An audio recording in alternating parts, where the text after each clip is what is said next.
Long ago, in ancient Japan, it was a hot day. And the farmer was working his field, pushing his plow, digging into the earth, and the sun beat down on his forehead. Sweat streamed along the sides of his face. And he just thought, I will just take a rest, a break, and make a blessing at the shrine at the edge of the field. For every good farmer has such a shrine. But when he knelt at the hot stones of the shrine, it was too hot to touch. And the great oak that stood behind the shrine set out a sweet, cool pool of shade for him.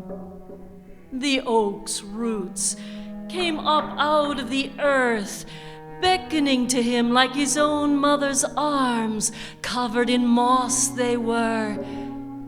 He lay his head there in that soft, mossy patch. And the moment his head lay there in the moss, he fell into a dream. And in this dream, a man came walking toward him. Now this man, he was a man of wealth and power. You could see he wore a fine silk robe. And this old man, he was a man of leisure, for he wore his beard, straight down it was grown to the ground. And he was a man of wisdom, for his forehead looked like the moon. And he spoke, You have been kind to every living creature all of your life. For this I have this gift, this Kiki Mimi Sukin, this little red cap. Put it on your head, and you will be able to understand the language of all creatures, even the trees or the smallest insects. Oh, thank you, said the farmer. But when he spoke, he was awake, and there was no man standing before him. And when he got up to go back to work, from his lap fell a small red cap. Could it be true? The old farmer, he picked it up, and he stuffed it in his work shirt pocket. He ran as fast as his old legs would take him, down, down, down through the fields. But he was an old man. Halfway down the field, he was just trying to catch his breath when he came upon two great pine trees there. And he thought he would just rest a moment in the shade when out of the east came a crow lit in the tree above him, and he thought nothing of it until a crow from the west came and lit in the same tree. And there was such a lot of cacophony of crow calls back and forth that it occurred to the old man that he could put on his Kikimimizuki. And the moment that red cap went on his head, that which he heard as became, "Hey there, sweet cakes, what's new with you?" said the other crow.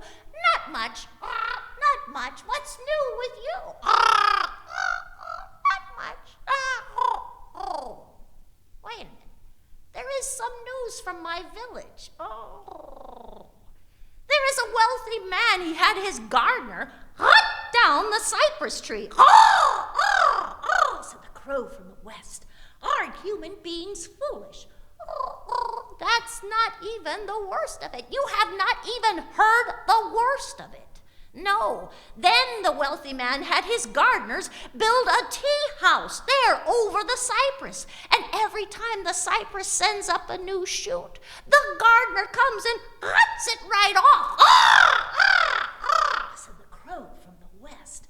Aren't human beings ridiculous? Oh, my friend, you have not even heard the worst of it. No, the cypress is in so much pain that she has put a curse on the wealthy man's daughter, his only child.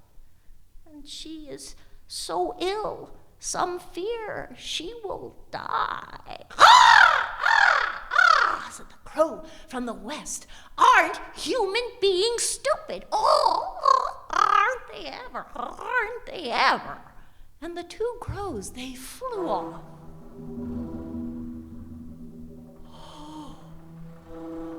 Oh, I must go at once. And the old man, he ran as fast as his legs would take him, down, down, down through the fields, until he came to his house, and he spoke to his wife. He said, I must go to the East Village. I don't know if I will return tonight. And he set off. All day he was traveling over the hillside, over the mountains, and by dusk he had entered into the East Village. There he walked in the houses of the very wealthy, calling, Fortune teller, I am a fortune teller. He heard this gate creak open, and a servant girl, she poked out her face. Are you the one calling you're a fortune teller? Is this the house where the owner's only child, his daughter, is very ill? How did you know? I am a fortune teller.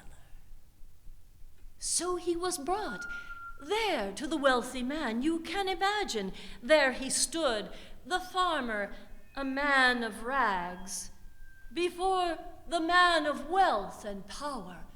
And he spoke to him boldly. He said, if you want your child to live, then you must make me a futon in your tea house.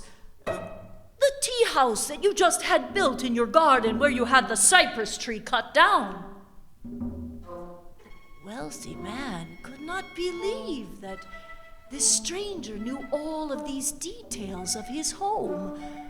He called at once for his servants to come and set the futon in the tea house in the garden.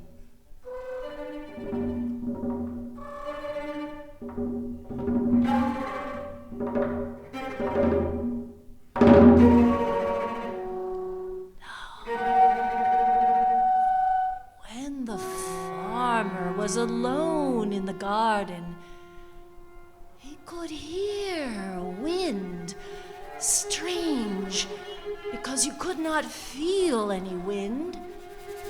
He took out his red cap, and all at once he heard the chestnuts at the back of the garden speaking.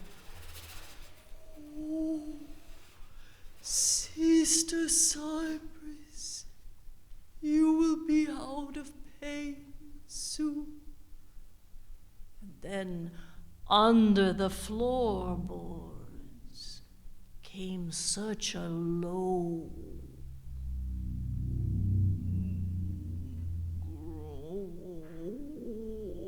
groaning sound. And then again, the maples and the chestnuts. Sister Cypress, you will be out of pain soon. And then again, under the floorboards, such a low groaning. Oh, the farmer could not stand to hear this. He took off his kikimimizukin and he ran to the wealthy man's door. There he banged at the door. If you want your child to live, you must set your servants at the tea house and begin to take it apart. And so the wealthy man, he woke everyone up in the house, and all night they worked, taking the tea house apart.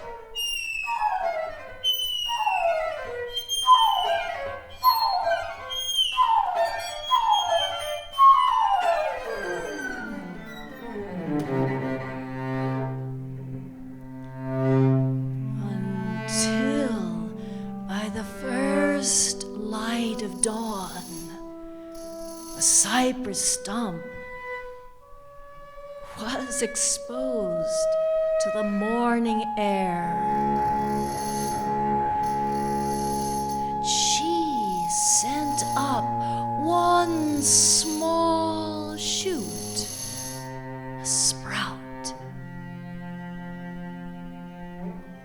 With each increasing hour of light, the sprout set out, unfurling a little frond, drinking up the sugary light of sun.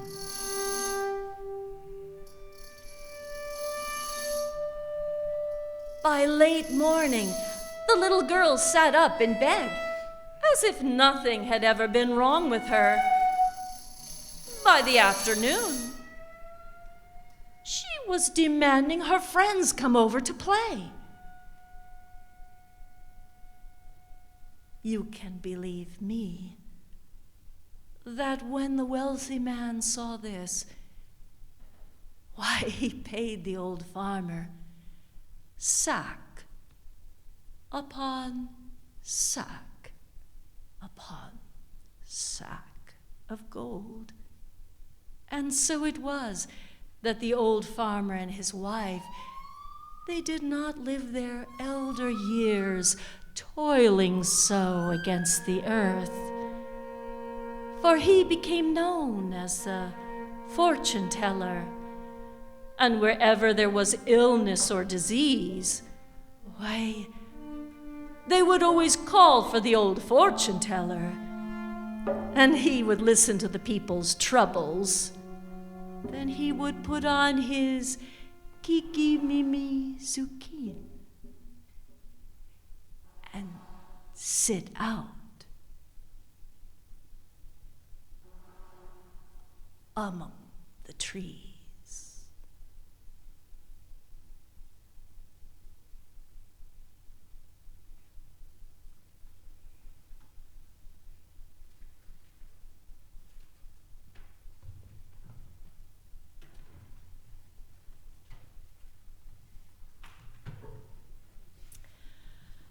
So while Leighton is tuning his instrument, I have a little tuning story for you. And this story comes from the Sufi tradition of Islam, where there is a very foolish man who thinks he's very wise. And his name is the mullah. That means a wise man. But he is the Mullah Nasruddin. And the story goes that one day the Mullah Nasruddin, he went down to the marketplace and he bought himself a fine stringed instrument. He brought it home and he sat there and he played on that instrument.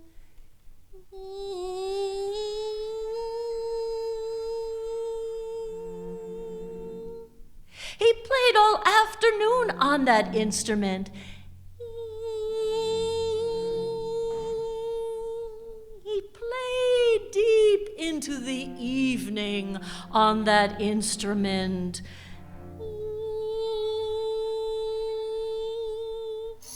Finally, his wife, she said, Nasruddin, most people play up and down that instrument. And the mullah said, yes, and they are all looking for this note.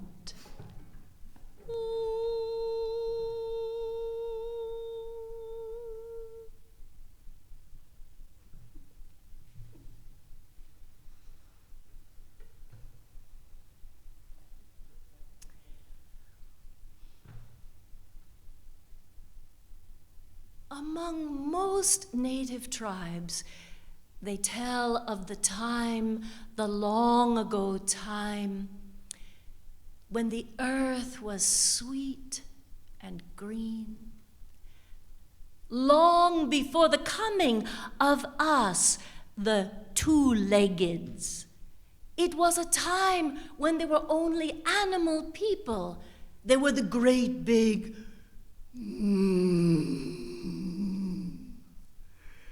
bear people, and then the fast running deer and elk people, and there were even the littlest mosquito people too, and wolf people. And in this time, old man Coyote was going about making the world ready for the coming of the human beings. Coyote was making his tracks.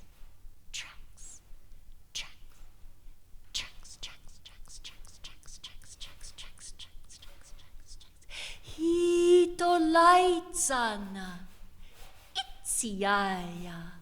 He was going on his way, Coyote.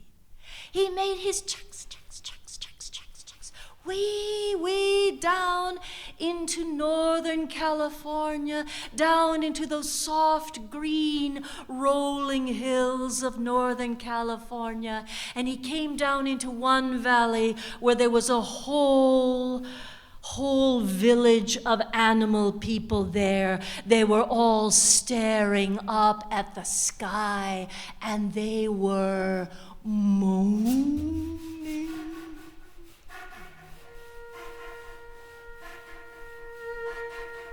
Moaning because the night before, the sky people had come down and had stolen two of their young children and had taken them back up into the sky.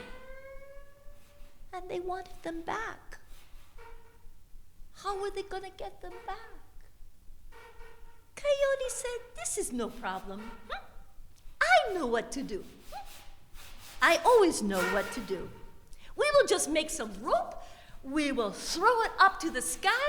It will stick to the sky. We will climb up there, get them, and bring them back down. Well, the duck sisters, they were listening to this. They said, rope that sticks to the sky? An old woman bear, she said,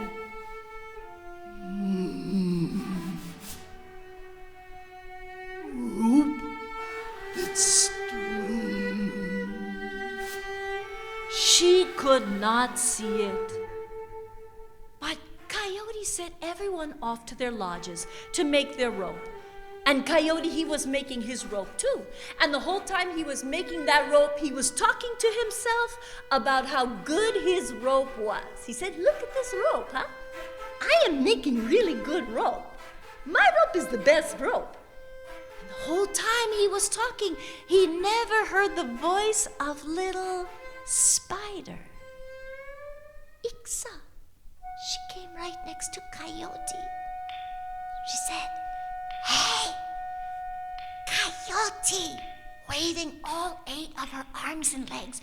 Coyote, I have some rope that will stick to the sky.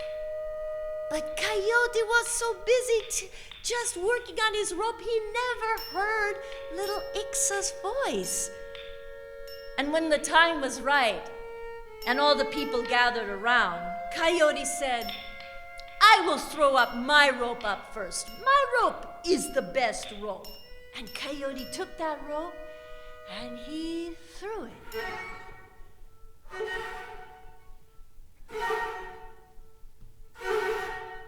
that rope, it went up and up, and it came right down on top of him. So he took Duck's rope, and he threw that rope.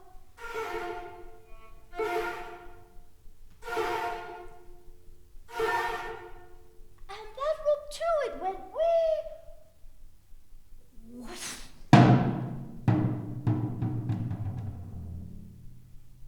He took Bear's rope, and he threw that rope.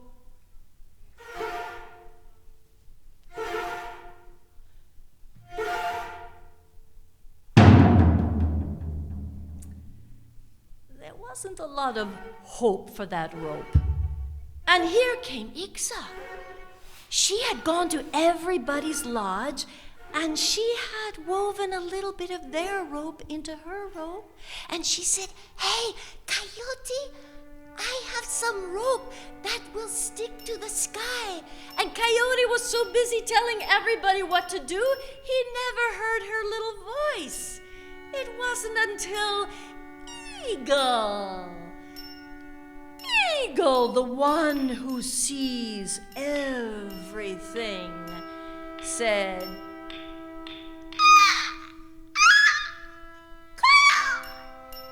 "Why don't you listen to Spider?" Coyote said, "I should listen to Spider. She makes her baskets flat. Flat basket maker." But even though she made her baskets flat, her thread was so sticky. It was the only rope left. And Coyote took that rope and he threw that rope. He just tossed it into the sky. But it got caught by the wind and pulled higher and higher. And it stuck up there. The people could not believe this was possible. That rope was so thin, but it was so strong. And they climbed onto that rope. They climbed higher and higher and higher until they came up into the sky world. And when they were up in the sky world, why, all of the sky people, they were having a great circle dance. They were all dancing, and Coyote, he loves to dance. So Coyote, he was dancing too. And while Coyote was dancing, the others, they found their two children, and they took them down the rope. They said, "Hey, Coyote, we have the kids." But Coyote, he was over there dancing away. So they took the rope with them, and they left Coyote in the sky. Now the sky people, they got tired of the dances, and they went home. Coyote, he said, oh, they took the rope. It doesn't look so far down there. The earth looks so soft and green. I could just jump. If I jump with my feet first, I might break my feet.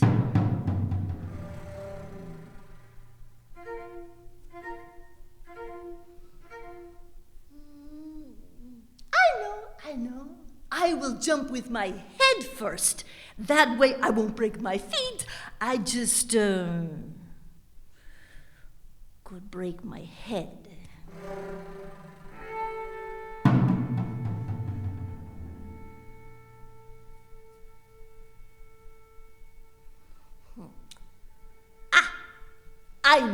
I'm gonna jump with my back first.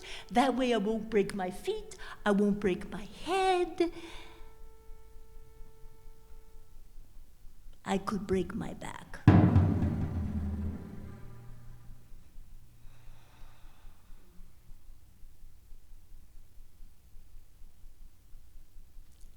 I know.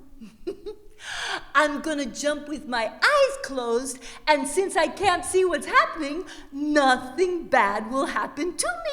And Coyote did that. He just jumped out of the sky.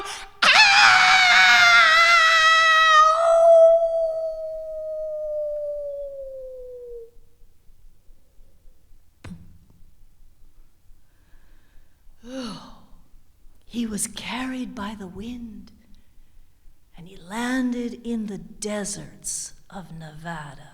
A hard place to fall. Coyote was rubbed out.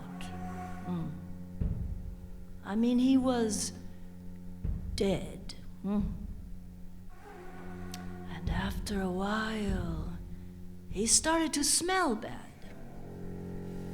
And the other animal people that came by, they said, "Hey, look, old man Coyote is dead. Good, let's eat him up." And they started to eat up Coyote's flesh. They ate out Coyote's soft insides. Raven and Crow argued about which one was going to eat his eyeballs. And pretty soon, they had picked Coyote down to bones.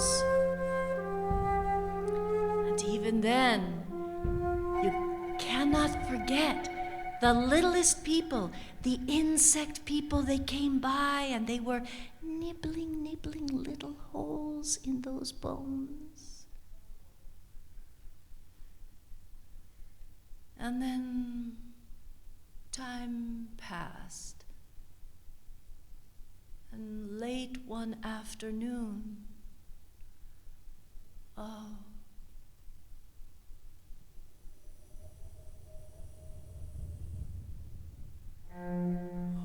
wind came through that valley.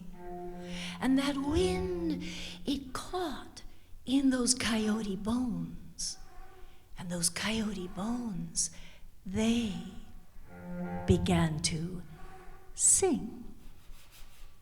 They were singing,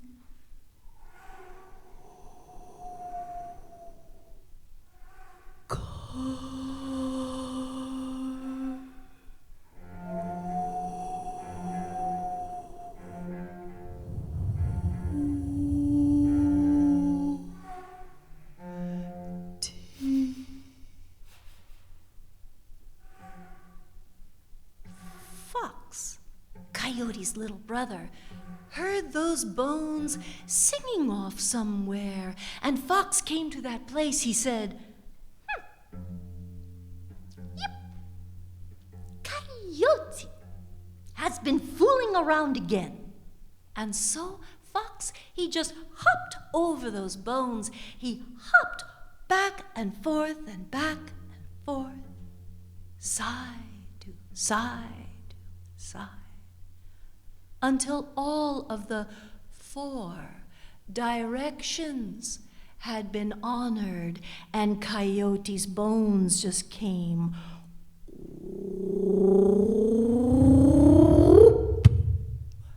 back to life. As Coyote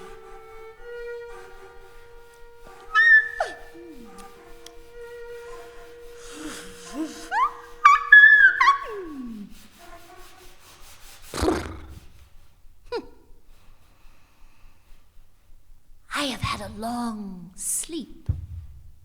And Coyote, he just went on his way, making his tracks.